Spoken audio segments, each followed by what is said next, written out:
पाकिस्तान में बड़े पैमाने पर स्ट्रीट क्राइम्स बढ़ रहे हैं। कराची शहर कारोबारी मरकज होने के साथ साथ पाकिस्तान का सबसे बड़ा शहर भी है, लेकिन जहां तक सहूलियात और अमन व अमान का ताल्लुक है तो कराची वक्त के साथ बदतर से बदतर होता जा रहा है। स्ट्रीट क्राइम का ताज़ा तरीन शिकार कोई और नहीं बल्कि सबकी पसंदीदा शेफ शीरी अनवर बनी है, जिन्हें इनके फैंस शीरी आपा के नाम से पुकारते हैं। शीरी अनवर बरसों से मसाला टीवी का हिस्सा है। वो हाल ही में हम न्यूज़ के मॉर्निंग शो में इंटरव्यू के लिए आई, जहां उन्होंने अपने साथ होने वाले खौफनाक वाक़े के बारे में बताया। शीरी अनवर ने बताया कि कल मेरे साथ एक वाक़या पेश आया। जब मैं अपनी गाड़ी में सफ़र कर रही थी तो इतने में एक मोटरसाइकिल पर सवार दो लड़के अचानक से मेरी गाड़ी के सामने आ गए और मुझे सड़क पर रोका और गन पॉइंट पर मुझसे मेरी चीज़ें छीनना शुरू कर दी। इन दो लड़कों ने मुझे पहचान लिया और मुझसे कहा कि आप मसाला टीवी की शेफ शीरी अनवर हैं। मुझे पहचानने के बावजूद भी उन्होंने मेरे साथ बदतमीजी की और मुझे थप्पड़ मारे और धमकी दी कि अगर तुमने इस वाक़े के बारे में किसी अथॉरिटी को शिकायत की तो वो मसाला टीवी पर इनके स्टूडियो में आ जाएंगे।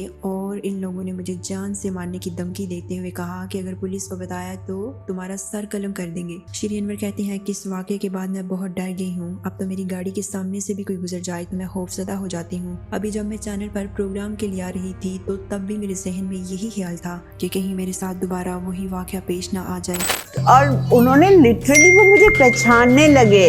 उन्होंने मुझे 2-3 थप्पड़ मारे और उन्होंने कहा तुम आपा हो मसाला टीवी की, अगर तुमने कहीं पे भी जाके हमारी शिकायत की है तो हम मसाला टीवी पे आके तुम्हारा गला काट देंगे।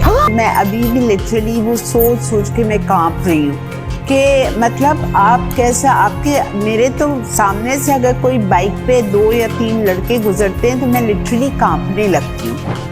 और अभी आते हुए भी स्टूडियो पे मेरी इतनी हॉल हो रही थी कि पता नहीं कल जो मेरे साथ हुआ है वो बंदे मेरे सामने तो नहीं आ गए, वो तो नहीं हो गया।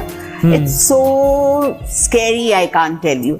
शीरी अनवर के साथ होने वाले वाक़े का सुनकर लोग हैरान रह गए और उनकी इस वीडियो पर लोग कमेंट्स में अपने गुस्से का इजहार कर रहे हैं।